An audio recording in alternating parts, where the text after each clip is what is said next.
Sir, அனைவருக்கும் வணக்கம். இப்போ நம்ம பயிர்க்கடன் தள்ளுபடி தொடர்பாக கேம்ப்ஸில் எப்படி நம்ம ஏற்ற போகிறோம் அப்படிங்கிறத நம்ம இப்போ வீடியோவாக டெமோ வீடியோ ரெடி பண்ணிகிட்ருக்கோம். இப்போ முதல்ல ஃபஸ்ட்டு நீங்கள் வந்து உங்களிடம் உள்ள அந்த எக்ஸல் ஃபைலை ஓப்பன் பண்ணிக்கிறீங்க. அந்த எக்ஸல் ஃபைலை ஓப்பன் பண்ணிக்கிட்டு நம்ம 52வது ரிமார்க்ஸ் களத்துக்கு பக்கத்தில் 53வது ஒரு களம் க்ரியேட் பண்ணிக்கணும். அதில் வந்து ஸ்டேட்டஸ் அப்படிங்கிறத நீங்கள் டைப் பண்ணிக்கோங்க. ஸ்டேட்டஸ் இது பண்ணிவிட்டு அதில் எலிஜிபிள் 52ல் எலிஜிபிள்னு இருக்கிற இடத்துல எல்லாத்துலேயும் 53ல் வரும்போது அப்படிங்கிறது ஃபார் எலிஜிபிள் அப்படிங்கிறத நீங்கள் போட்டுக்கணும். அதே சேம் டைம் 52ல் இன்எலிஜிபிள் இருக்கிற இதில் 53வது காலத்தில் அப்படின்னு வந்தால் மட்டும் போதும். For ineligible, for eligible. So இதை நீங்கள் வந்து உங்கள்கிட்ட உள்ள எக்ஸல் காப்பியில் ஃபஸ்ட்டு நீங்கள் 53வது காலத்தை க்ரியேட் பண்ணி ஒர்க் அவுட் பண்ணிக்கிறீங்க. அதே எக்ஸல் காலத்தில் வந்து டேட்டு எப்படி இருக்குது அப்படின்னு பார்க்கணும். நீங்கள் டேட்டு வந்து ஃபஸ்ட்டு அந்த ஃபார்மேட் வந்து டேட்டு, மந்த்து, இயர் அந்த ஃபார்மேட்டில் இருக்கணும். டேட்டு நடுவுலையும் மந்த்து ஃபஸ்ட்லேயும் வர மாதிரி அந்த ஃபார்மேட்டில் இருக்கக்கூடாது. ஸோ டியூ டேட்டு ஆஃப் லோனில், அதே மாதிரி டிஸ்பர்ஸ்மெண்ட் ஆஃப் லோனில் எந்த இடத்துலலாம் டேட் இருக்கோ எக்ஸலில் நீங்கள் வந்து அதை நீங்கள் டிடி, எம்எம், ஒய்ஒய்ஒய் இந்த ஃபார்மேட்டில் இருக்கிற மாதிரி நீங்கள் பார்த்துக்கிறீங்க. அதே மாதிரி இடையில எந்த இடத்துலையும் கேப் இல்லாமல் நீங்கள் பார்த்துக்கணும். அமௌண்ட் இருக்கிற இடத்துல 75 பிலோ அபோவில் வந்து ஒரு இடத்துல ஃபில் பண்ணியிருப்போம், ஒரு இடத்துல ஃபில் பண்ணியிருக்க மாட்டோம். அமௌண்ட் இல்லாத இடங்களில் வெற்றி இடமா இருக்கிற இடத்துல 0 அப்படிங்கிறத நீங்கள் பதிவு பண்ணிக்கணும். எம்டி காலமாக எம்டி செல்லாக விட்டுறக்கூடாது. இதை நீங்கள் எல்லாத்தையும் ரெடி பண்ணிக்கிட்டு ஃபுல்லாக நம்மள்ட்ட உள்ள எக்ஸலில் நம்ம தயார் நிலையில் வச்சுக்கிறோம். அடுத்ததாக நம்ம வந்து கேம்ப்ஸ் லாகினை ஓப்பன் பண்ணுறோம். கேம்ப்ஸ் லாகினில் நம்ம ஆடிட் பிளான் அப்படிங்கிற இடத்துக்கு போகிறோம். அதில் ஸ்கீம் ஆடிட் அப்படிங்கிறது நம்ம போகிறோம். இந்த ஸ்கீம் ஆடிட்டில் ஆல்ரெடி நம்ம இது முன்னாடி தணிக்கை பார்த்த சங்கங்கள்லாம் அதில் திரையில் தோன்றும். நீங்கள் வந்து ஆல்ரெடி என்ட்ரி மீட்டிங் போட்டிருப்பீங்க. அந்த என்ட்ரி மீட்டிங் போட்டு உடனே நம்மளுக்கு ஸ்கீம் ஆடிட் அப்படிங்கிறது ஓப்பன் ஆகும். அந்த ஸ்கீம் ஆடிட்டில் உள்ளே போனீங்கன்னா ஒரு பேஜ் ஓப்பன் ஆகும். அதில் institution name, financial year, scheme name இதெல்லாம் நம்மளுக்கு காமிச்சிடும். இதில் வந்து நம்ம வச்சுருக்கிற எக்ஸலை அப்லோடு பண்ண போகிறோம். நம்ம வச்சுருக்க எக்ஸலையே அப்படியே அப்லோட் பண்ண முடியாது. கேம்ப்ஸில் டவுன்லோடு டெம்ப்ளேட் அப்படிங்கிற ஒரு ஃபார்மேட்டில் ஒரு எக்ஸலை இருக்கும். அதை நம்ம டவுன்லோடு பண்ணுறோம். அந்த டவுன்லோடு டெம்ப்ளேட்டில் வந்து ஹெட்டிங்ஸ் மட்டும் இருக்கும். அப்போது நேம் ஆஃப் த டிசிசிபி அப்படிங்கிறதுலேருந்து ரிமார்க்ஸு, ஸ்டேட்டஸ் அப்படிங்கிற களம் வரைக்கும் உள்ளதில் ஹெட்டிங் இருக்கும். ஹெட்டிங்கை தவிர்த்து மீதி இருக்கிறதெல்லாம் நம்ம பழைய எக்ஸல் நம்மளோட எக்ஸலில் இருந்து காப்பி பண்ணி நம்ம இந்த இடத்துல உட்கார வைக்க போகிறோம்.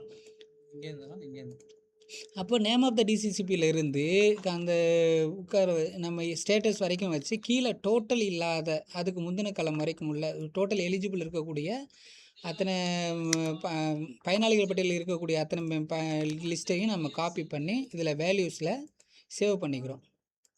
அப்படி சேவ் பண்ணும்போது ஒன்ஸ் நீங்கள் ஒரு தடவை எத்தனை மெம்பர் நம்ம லிஸ்ட்டு இருக்குங்கிறத ஒரு தடவை கவுண்டிங்கு நம்ம செக் பண்ணிக்கலாம். அதில் 1101 வருது. இதில் இது மாதிரி நீங்கள் செக் பண்ணிட்டீங்கன்னா நம்ம இந்த ஃபைலை சேவ் கொடுத்துட்டு இப்போ நம்ம வந்து கேம்ப்ஸில் அப்லோடு பண்ண போகிறோம். இந்த அப்லோடு எக்ஸல்ங்கிறத ஓப்பன் பண்ணிங்கன்னா டவுன்லோடில் நம்ம ஆல்ரெடி இந்த டிசிஏ ஸ்கீம் ஆடிட் டெம்ப்ளேட் அப்படிங்கிறது டேட் வரையாக நம்ம டவுன்லோடு பண்ணதில் இருக்கும். அந்த ஃபைலில் தான் நம்ம ஓப்பன் பண்ணி அதை ஏற்றுறோம். அப்லோடு கொடுத்த கையோட அப்லோடு எக்ஸல் நீங்கள் அப்லோடு எக்ஸல் கொடுத்துட்டிங்கன்னா அடுத்ததாக நம்ம வெரிஃபிகேஷன் டாக்குமெண்ட்டு நம்ம ஏற்றுற மாதிரி இருக்கும். இப்போ இதில் வந்து லோடு 1000 மேலே இருக்கனால நம்மளுக்கு அப்லோடிங் டைம் எடுத்துக்குது. இதில் வந்து நம்ம ஆல்ரெடி வேறு ஏதாவது ஒரு இன்ஸ்டியூஷனில் இந்த நேம் லிஸ்ட்டு அதில் இருந்தது அப்படின்னா, இல்லை இந்த பயனாளிகளை வந்து வேறு நேமில் ஏற்றிருக்கோன்னா அது இங்கே டூப்ளிகேட் காமிச்சிருது. மொபைல் நம்பரு கேப் இருந்தால் அது மொபைல் நம்பர் கேப் காமிச்சிருது. ரேஷன் கார்டு 12 டிஜிட்டு கம்மியாக இருந்ததுன்னா அது அப்லோடு பண்ணணும்னு காமிச்சிருது. இப்போ 1017ங்கிற சீரியலில் ரோ நம்பரில் நம்மளுக்கு ரேஷன் கார்டு முழுமையான நம்பராக இல்லைன்னு சொல்லி காமிக்குது. இப்போ 1017க்கு நம்ம போய் செக் பண்ணுறோம். இதில் வந்து ரேஷன் கார்டு நம்பருங்கிற இடத்துல நம்ம போகும்போது 0ன்னு இருக்குது. ஸோ இந்த இடத்துல 12 டிஜிட் உள்ள நம்பரை நம்ம கண்டிப்பாக போடணும். இதே மாதிரி மொபைல் நம்பர் 942 ரோ நம்பரில் மொபைல் நம்பர் நம்மளுக்கு முழுமையாக இல்லை அப்படின்னு வருது. ஸோ அதை நம்ம சரி பண்ணிக்கிறோம். இப்போ நம்மளுக்கு அதில் ரோ நம்பரே எக்ஸாம் பண்ணி அவங்களே நம்மளுக்கு கொடுத்துட்டதுனால நம்ம ஈஸியாக அதை கண்டுபிடிச்சி ஐடென்டிஃபை பண்ணி எக்ஸலில் நம்ம அதை சரி பண்ணிக்கிறோம்.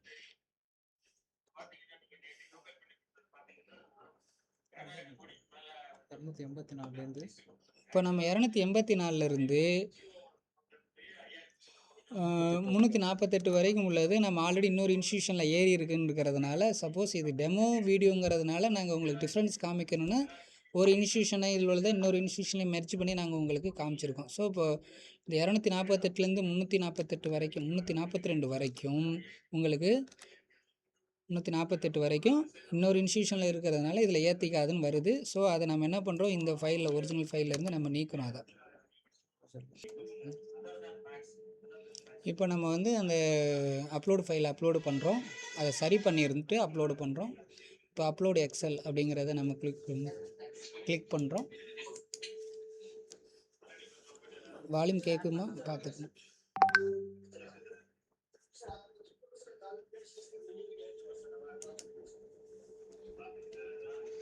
நம்ம எக்ஸல் ஃபைலில் எல்லாமே சரியாக இருந்தால் ஆட்டோமேட்டிக்காக அது அப்லோடு எக்ஸலுக்கு ஆட்டோமேட்டிக்காக ஏறிடும். ஏதாவது டிஃப்ரென்ஸ் காமிக்கிறதுன்னா நம்ம அதை சரி பண்ணிவிட்டு மறுபடியும் சேவ் டிராஃப்ட் கொடுத்துட்டு இப்படி ஏற்றிடலாம். இப்போ நம்ம அப்லோடு பண்ணதில் டோட்டல் ரெக்கார்ட்ஸ் 1000 ஒருவோட நம்ம உள்ளதாக சரி பண்ணிவிட்டு செக் பண்ணிவிட்டு நம்ம ஏற்றிக்கலாம். இப்போ அடுத்து வந்து வெரிஃபிகேஷன் டாக்குமெண்ட்டுங்கிறது நம்ம கமிட்டியில் உள்ள 3 மெம்பரும் கையெழுத்து போட்டு நம்ம அப்லோடு பண்ணக்கூடிய ஒரு பிடிஎஃப். அந்த பிடிஎஃப் வந்து 200 கேபிக்குள்ளே இருக்கணும். மேக்ஸிமம் 200 கேபிக்குள்ளே இருக்கணும். ஸோ அந்த ஃபைலை நீங்கள் ஒரு அப்லோடு பண்ணுறீங்க. அந்த ஃபைலை அப்லோடு பண்ண உடனே நம்ம வந்து ஃபஸ்ட் லெவலில் அப்லோடு பண்ணிட்டோம். இதில் வந்து நம்ம ஃபஸ்ட் லெவலில் அப்லோடு பண்ணதை ஒரு தடவை கீழே செக் பண்ணிக்கலாம். ஸோ இன்ஸ்டியூஷன் நேம் முதற்கொண்டு எல்லாமே சரியாக இருக்கான்னு செக் பண்ணிக்கிறோம். ஆடிட்டர் மெம்பர் நம்பர், லோன் அவுட்ஸ்டாண்டிங்லாம் காமிக்கும். லோன் டிஸ்பர்ஸ்மெண்ட் டேட்டு காமிக்கும். பிரின்சிபல் அமௌண்ட்டு காமிக்கும். 49, 50, 51ங்கிற கலம் காமிக்கும். ரிமார்க்ஸ் கலம் நம்ம ஆல்ரெடி ஃபஸ்ட் லெவலில் போட்டிருந்த எலிஜிபிள் களத்தில் உள்ளது எலிஜிபிள் காமிக்கும். அது 53வது களத்தில் ஸ்டேட்டஸ் களத்தில் ஐ போட்டிருந்தா இன்எலிஜிபிள், இ போட்டிருந்தா எலிஜிபிள் காமிக்கும். அதெல்லாம் ஒரு தடவை செக் பண்ணிக்கிறோம். டோட்டல் நம்பராக கீழே இருக்கிற 1000 நம்பர் வந்திருக்கான்னு அதையும் செக் பண்ணிக்கிறோம்.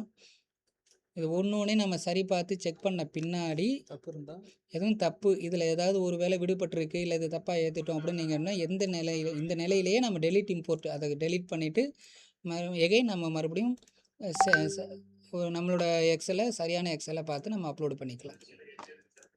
இப்படி அப்லோடு பண்ணிக்கோங்க.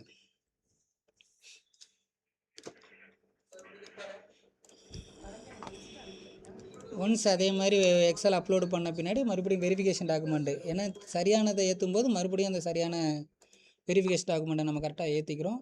ஸோ எல்லோரும் வெரிஃபை செக் பண்ணிக்கிறோம். I have verified above the டீட்டெயில்ஸுங்கிற கொடுத்துட்டு நம்ம கன்ஃபார்ம் பண்ணிக்கிறோம். இந்த ஒன்ஸ் நம்ம கன்ஃபார்ம் கொடுத்துட்டோம்னா ஸ்டேஜ் லெவல் 1ல் நம்ம பண்ணது எந்த இதுலேயும் நம்ம சேஞ்ச் பண்ணவே முடியாது. வெரிஃபை பண்ணதை தான் நம்ம ஏற்றுறோம். டேட்டா ஹேஸ் பின் சப்மிட்டட் சக்ஸஸ்ஃபுல்லின்னு வந்துடும். ஓகே கொடுத்துடுங்க. இப்போ நம்ம அப்லோடு பண்ணியாச்சு. அடுத்து வெரிஃபிகேஷனுங்கிற ஆப்ஷனில் நம்ம ஏற்றின எக்ஸலை டிராஃப்ட் காப்பியாக நம்ம டவுன்லோட் பண்ணி பார்த்துக்கலாம். டிராஃப்ட் காப்பியாக டவுன்லோடு பண்ணதை தான் நம்ம சூப்பர் செக்குக்கு நம்ம கொடுத்துருப்போம். அதனால் அவங்க சூப்பர் செக் ஆஃபீஸர்ஸ் வந்து வெரிஃபை பண்ணி சில இதை வந்து ரிஜெக்ட் கொடுத்துருப்பாங்க, இன்எலிஜிபிள் கொண்டு போகலான்னு ரெக்கமெண்ட் பண்ணியிருப்பாங்க. நம்ம அதை வந்து இப்போ அப்லோடு பண்ண போகிறோம். Go to verification tab. இதில் உள்ள இன்ஸ்ட்ரக்ஷன்ஸை நம்ம சரியாக படித்து பார்த்துக்கணும். படித்து பார்த்துட்டிங்கன்னா நம்ம அடுத்து வெரிஃபிகேஷன் எப்போ போகிறோம். இப்போது 1000 எண்ணிக்கை உள்ள பயனாளிகள் பட்டியல் ஏற்றுனதில் நம்ம எலிஜிபிள்னு வச்சுருந்தது 844 தான். அந்த 844 இதில் சரியாக காமிக்கும். இப்போ வரைக்கும் இந்த ஸ்டேஜில் 844 எலிஜிபிள். இதுக்கப்புறம் இன்எலிஜிபிளுக்கு நம்ம சூப்பர் செக் ஆஃபீஸர்ஸ் கொடுத்துருக்கிறத நம்ம இன்எலிஜிபிளாக மாற்ற போகிறோம். இன்எலிஜிபிளாக மாற்றுறதுக்கு நம்மளுக்கு ஆக்ஷனுங்கிறது கீழே எடிட் பட்டன் இருக்கும். அந்த எடிட் பட்டன் கிளிக் பண்ணுறோம். இந்த எடிட் ரெக்கார்டுங்கிற ஒரு பேஜ் ஓப்பன் ஆகும். இதில் அமௌண்ட்டு சேஞ்சஸ் தேவைப்படும் பட்சத்தில் பிலோ 75 அபோவ் 75ங்கிறத காமிச்சிடும். அதில் போய்ட்டு ஓடி பிரின்சிபல் ஏதாவது சேஞ்ச் பண்ணுறதுனா பண்ணலாம், இன்ட்ரெஸ்ட்டில் சேஞ்ச் பண்ணுறதுனாலும் பண்ணலாம்.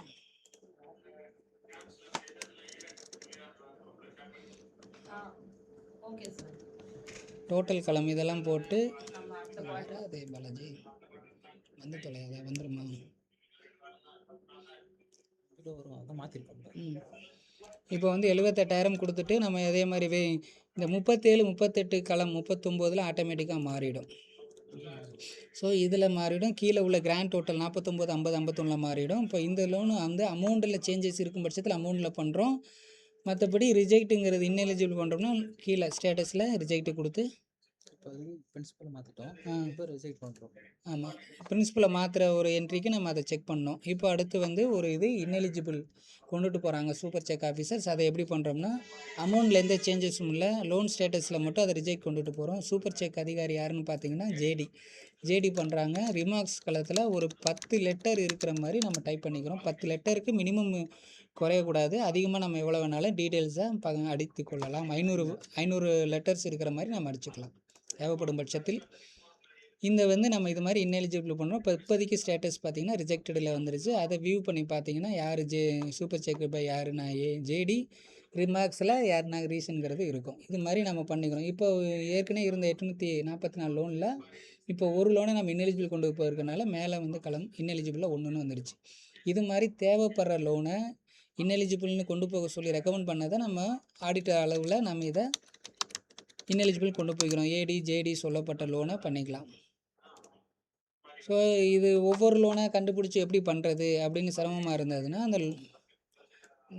மெம்பர் நம்பரையோ லோன் நம்பரையோ நம்ம டைப் பண்ணி சர்ச் ஆப்ஷனில் போட்டு அந்த லோன் நம்பரை கரெக்டாக எடுத்து அந்த பர்டிகுலர் லோன் தானே ஐடென்டிஃபை பண்ணிவிட்டு நம்ம அதில் போய் லோன் ஸ்டேட்டஸில் நம்ம என்ன பண்ண போகிறோம் அப்படிங்கிறத செக் பண்ணி எகைன் அதே மாதிரி நம்ம சூப்பர் செக்டு பை யார் டீனேஜ்லேருந்து பண்ணியிருந்தாலும் நம்ம தான் பண்ணுறோம், ஜேடி ஏடி பண்ணியிருந்தாலும் நம்ம தான் பண்ணுறோம். ஸோ இந்த மாதிரி பண்ணிவிட்டு இது வரைக்கும் 3 எலிஜிபிள் ஏடி ஜேடி டீனேஜ் 3 பேர் மட்டும் 3 எலிஜிபிள் ஒன்று கொடுத்துருக்காங்க. தேவைப்படுற அந்த 3 எலிஜிபிளை மட்டும் நம்ம பண்ணிட்டோம். ஒன்ஸ் எகைன் நம்ம செக் பண்ணிவிட்டு சேவ் டிராஃப்ட் கொடுத்துக்குறோம். ஒவ்வொரு எடிட் ஆப்ஷன் முடிஞ்ச பின்னாடி நம்ம சேவ் டிராஃப்ட் கொடுத்துக்கணும். இதை நல்லா ஞாபகத்தில் வச்சுக்கோங்க. இது எல்லாமே ஃபைனலைஸ் பண்ண பின்னாடி அப்ரூவ் பட்டன் நம்ம போகலாம். அப்ரூவ் பட்டன் போகும்போது இது வந்து ஃபைனல் பண்ணும்போது அப்ரூவல் பட்டனை எடுங்க. இப்போ எடுக்க வேண்டாம்.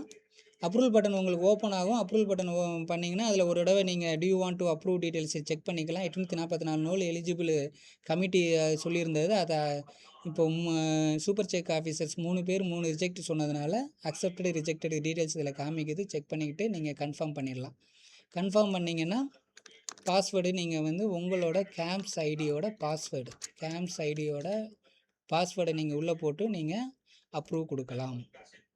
அப்ரூவ் கொடுத்தீங்கன்னா டேட்டா ஹேஸ் பின் அப்ரூவ்டு சக்ஸஸ்ஃபுல்லின்னு வந்துடும். ஸோ இதை மறுபடியும் நீங்கள் எகைன் டவுன்லோடு ஃபைனல் ரிப்போர்ட்டை டவுன்லோடு பண்ணி செக் பண்ணிக்கலாம். அப்ரூவ் கொடுத்துட்டதுனால நம்ம செக் பண்ணுறது மட்டும்தான் நம்மளால் முடியும். இதில் எந்த சேஞ்சஸும் இருந்ததுன்னா பண்ணிட முடியாது. அதனால் கவனமாக அப்ரூவ் கொடுக்குறதுக்கு முன்னாடி ஒன்ஸு அந்த டேட்டா பேஸு ஸ்டேஜ்லேயே நல்லா செக் பண்ணிக்கிடுங்க. இப்போ நம்ம எந்தெந்த லோனை யார் யாருக்கு ஜேடி ஏடி டீனேஜ் கொடுத்தது அப்படிங்கிறது இதில் எக்ஸலில் உங்களுக்கு காமிச்சு கொடுத்துரும். ஸோ இது மாதிரி தான் நம்ம கேம்ப்ஸ் வெய்வரோட டீட்டெயில்ஸை கேம்ப்ஸில் நம்ம அப்லோடு பண்ணுறோம். இப்போ நம்ம ஒரு லோனுக்கு வந்து பிரின்சிபலு இன்ட்ரெஸ்ட் டீட்டெயில்ஸ்லாம் மாற்றிருந்தோம். அது ஆட்டோமேட்டிக்காக மாறி இருக்குது. இது மாதிரி நம்ம டேட்டா பேஸில் சேஞ்ச் பண்ணுறது ஆட்டோமேட்டிக்காக நம்ம ஒரிஜினல் எக்ஸல் ஃபைல்லையும் அது சேஞ்ச் ஆகிருக்கும் தேவையான இடங்களில் தேவையான களங்களில். அனைத்து தணிக்கையாளர்களும் மிகுந்த கவனத்துடன் இந்த பதிவேற்ற முறையை பதிவு செஞ்சு கேம்ப்ஸில் வந்து பயிர்க்கடன் தள்ளுபடி டீட்டெயில்ஸை பதிவேற்றம் செய்யுமாறு கேட்டுக்கொள்ளப்படுகிறது. நன்றி.